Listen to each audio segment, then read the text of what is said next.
আজ আমরা ক্লাস 10 একটি গল্প father's help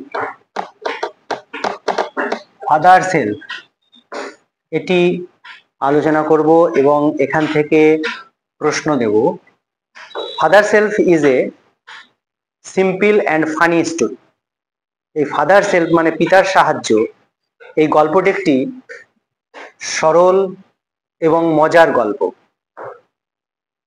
written by R K. Narayan, এবং এই গল্পটি লিখেছেন R K. Narayan. And R K. Narayan was an Anglo-Indian writer. He wrote a number of stories. His notable works is Malgudi days.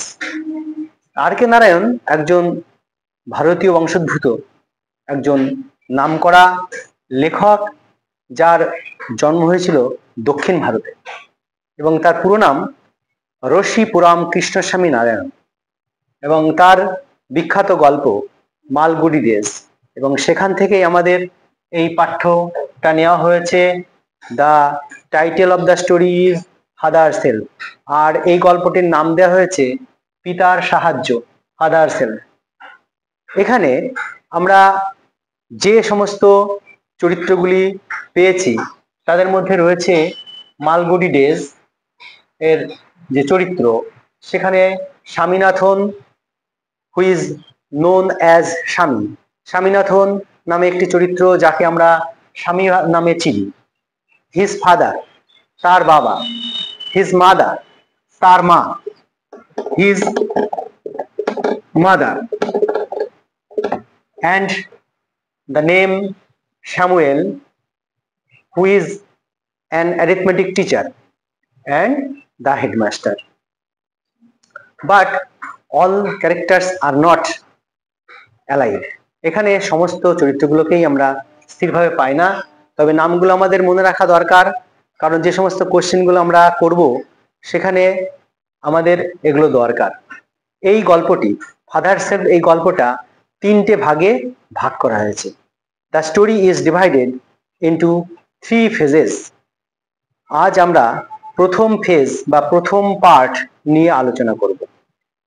প্রথম পার্টে আমরা দেখতে পাচ্ছি ইট ওয়াজ মন্ডে মর্নিং, এটা হচ্ছে সোমবার সকালবেলা। It is time to go to school, আর এটা হচ্ছে স্কুলে যাওয়ার সময়। Swami was unwilling to go to school, Swami স্কুলে যেতে অনিচ্ছুক। So he tried to find out some excuse to avoid school, তাই সে কোনো অজুহাত খুঁজছে স্কুলের না যাওয়ার জন্য। So he at first discovered that he had a bad headache, তাই সে প্রথম আবিষ্কার করলো যে তার মাথা যন্ত্রণা হচ্ছে। And when it was told to his mother, যখন এটা তার মাকে বলা হলো, his mother allowed to stay at home, তার মা তাকে বাড়িতে থাকার অনুমতি দিলেন। but his father was a sensible guardian, কিন্তু তার বাবা একজন দায়িত্বশীল বা দায়িত্ববান একজন পিতা। and he did not allow it, তিনি এটা সম্মতি দিলেন না। he forced him to go to school if he were late at school, তিনি তাকে জোর করে বললেন তোমাকে স্কুলে যেতে হবে যদি তোমার লেট বা দেরি হয়। স্বামী tried to find out another excuse. He told his father that he would not go to school so late. স্বামী আরেকটি অজুহাত বের করলো যে সে দেরিতে স্কুলে যেতে পারবে না। Then his arithmetic teacher Samuel would scold him, তাহলে তার পাটিগণিতের শিক্ষক স্যামুয়েল তাকে ভীষণ বকবেন। and Samuel was an angry man, এবং স্যামুয়েল একজন রাগী মানুষ বা খুবই কড়া ধাঁচের মানুষ। so Shami's father advised Shami to bring the fact into the notice of headmaster. কিন্তু স্বামীর বাবা এই বিষয়টা হেডমাস্টারের নজরে আনার জন্য উপদেশ দিলেন। বাট স্বামী told that even the headmaster was afraid of Samuel. এমনকি স্বামী একথাও জানালেন যে হেডমাস্টারও স্যামুয়েলকে ভয় পান। এই হলো আমাদের প্রথম ধাপের গল্প। এই গল্পতে আমরা দেখেছি স্বামী যে কোনো ভাবেই হোক সে স্কুলে যেতে চাইছে না, নানা রকম অজুহাত দিয়ে সে স্কুলে যাওয়া থেকে আটকানোর চেষ্টা করছে, কিন্তু তার বাবা একজন কড়া ধাঁচের মানুষ বা গার্ডিয়ান বা গার্জেন, তিনি কিন্তু এটা বরদাস্ত করতে চাইছেন না। এটা অনেক পিতা এরকম করে থাকেন। আমাদের মধ্যে অনেক ছাত্রছাত্রী আছে যারা এইভাবে স্কুল ফাঁকি দিতে যায়, তাদের জন্য এরকম গার্জেন বা অভিভাবকের প্রয়োজন। এবং সেই জন্য স্বামীনাথনের বাবা স্বামীনাথনকে জানালেন যে স্যামুয়েল যদি কড়া ধাঁচের মানুষ হয় ব্যাপারটা হেডমাস্টারকে জানানো দরকার, এবং তিনি সেটা করেই ছাড়বেন, একথা প্রথম ফেজের মধ্যে আমরা পরিষ্কারভাবে জানলাম। এবার এখান থেকে আমরা প্রথম এমসিকিউ কোশ্চেনগুলো করার চেষ্টা করব, যে কোশ্চেনগুলো আমাদের পরীক্ষার জন্য ইম্পর্টেন্ট বা গুরুত্বপূর্ণ। প্রথম প্রশ্ন আমরা দিতেই পারি যে হোয়েন এ শাডার উইথ এ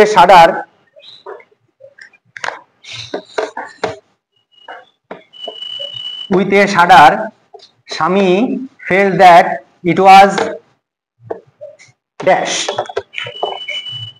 এক নম্বর কোশ্চেন, উইথ এ শাডার স্বামী felt that it was dash. এক নম্বর অপশন হবে এখানে মন্ডে মর্নিং, 2 নম্বর সানডে মর্নিং, 3 নম্বর টুয়েসডে মর্নিং।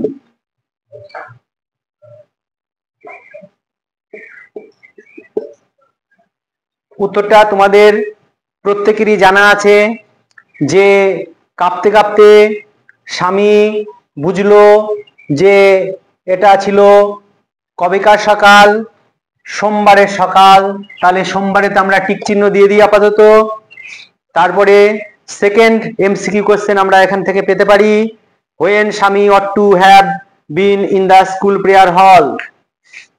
সেকেন্ড কোশ্চেনটা, হোয়েন স্বামী ought to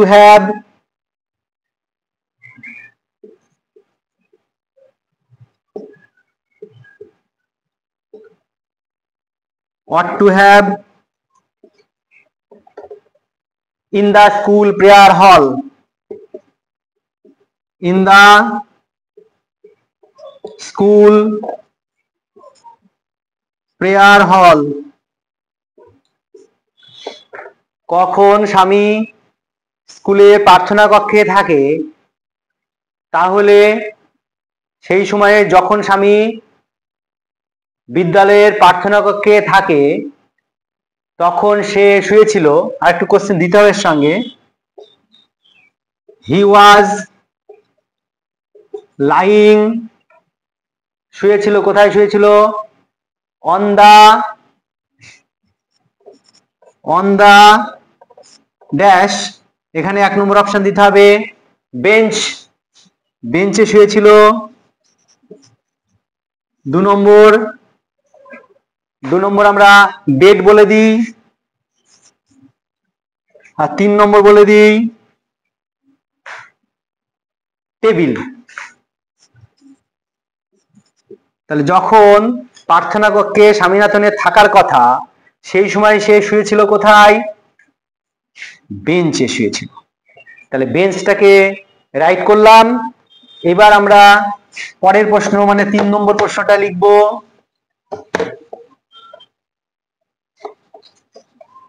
3 নম্বর কোশ্চেন দেখতে পাচ্ছি যে অ্যাকর্ডিং টু স্বামী, স্যামুয়েল ইজ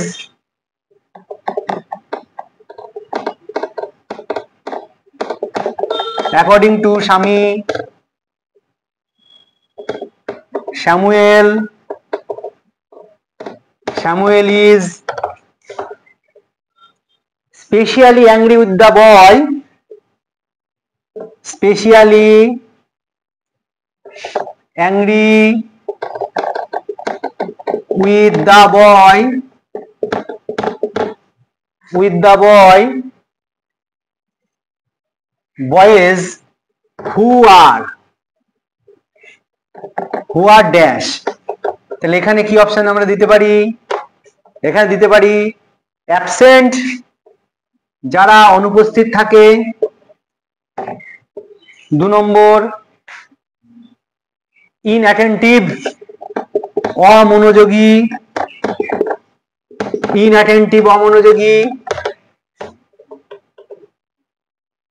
আর 3 নম্বর অপশনে যাচ্ছি লেট। তাহলে আমাদের অ্যান্সারটা কোনটা ধরবো? যে স্বামীর মতে স্যামুয়েল বিশেষ করে ওই সমস্ত ছেলে মেয়েদের উপর রেগে যান যখন তারা দেরি করে আসে, তার মানে লেট উত্তর হবে। এরকম এমসিকিউ প্রথম ফেজ থেকে আমরা পেতে পারি, যেগুলো আমাদের পাঠ্য বইয়ে দেওয়া আছে। তার পাশাপাশি আমরা আরেক ধরনের কোশ্চেন আমরা পেয়ে যাব, সেগুলো হচ্ছে কমপ্লিট দ্য ফলোইং চার্ট। অর্ধেক করে লেখা থাকবে আর বাকি অর্ধেকটা আমাদের লিখতে হবে। তাহলে আমরা সেকেন্ড কোশ্চেনটা লিখছি কমপ্লিট দ্য ফলোইং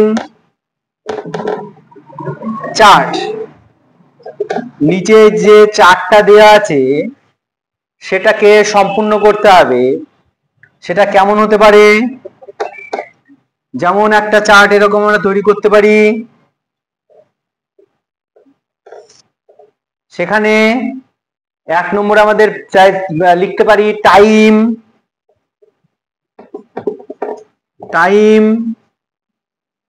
when স্বামী complained of a headache, স্বামী complained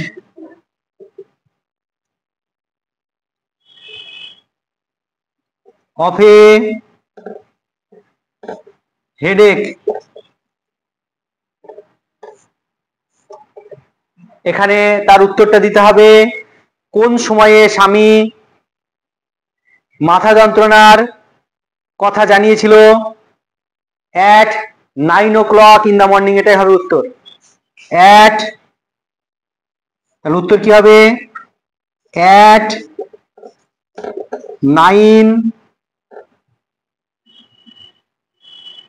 9 o'clock in the morning।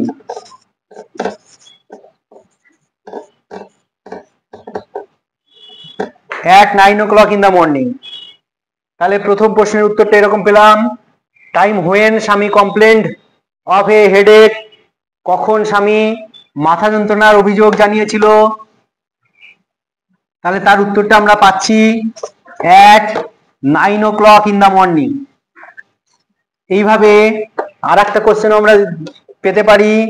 তাহলে সেখানে আমরা বি নম্বর দিয়ে লিখছি এরকম পয়েন্ট দিয়ে যে person who ordered Shami to dress up and go to school,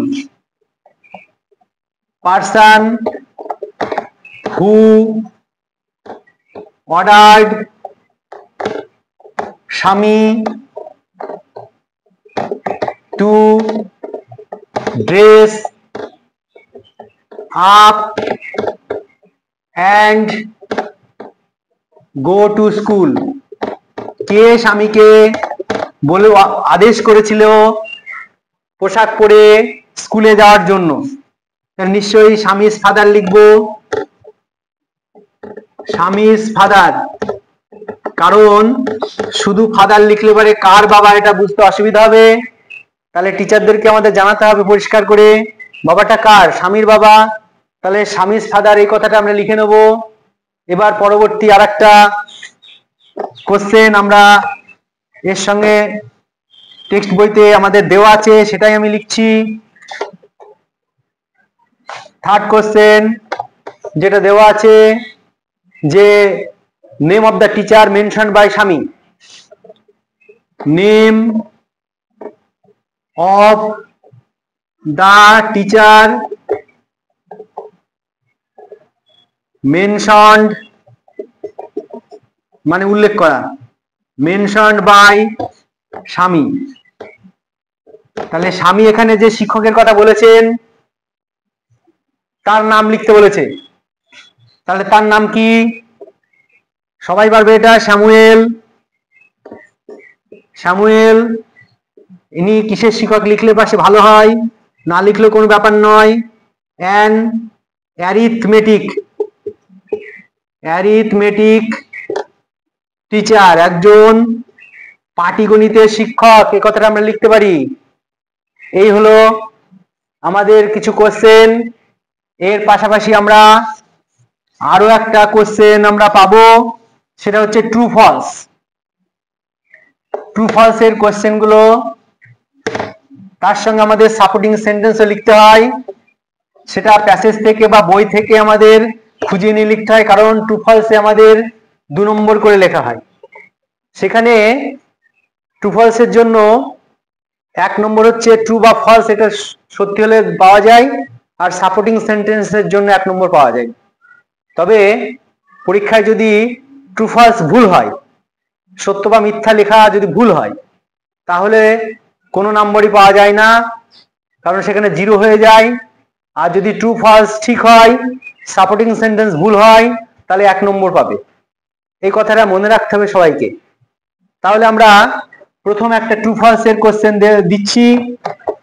সেটা হচ্ছে টেক্সট বইতে দেওয়া আছে, স্বামী said that he had a headache.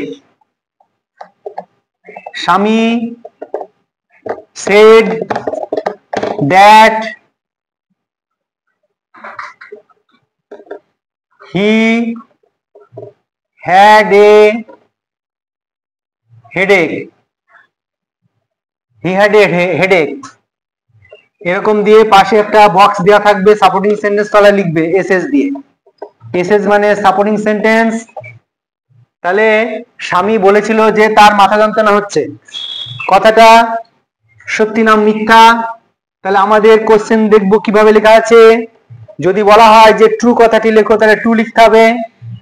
R for T for true এরকম যদি লেখা থাকে, তাহলে শুধু টি কথাটা লিখবো এরকম।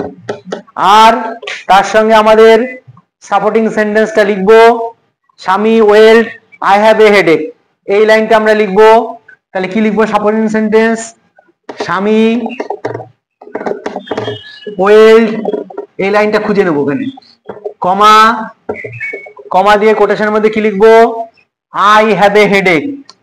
এটা চেঞ্জ করার দরকার নেই, কারণ বইয়ের লাইন থেকে আমাদের প্রমাণ দিতে হবে যে কথাটা সত্যি বা মিথ্যা। I have a headache.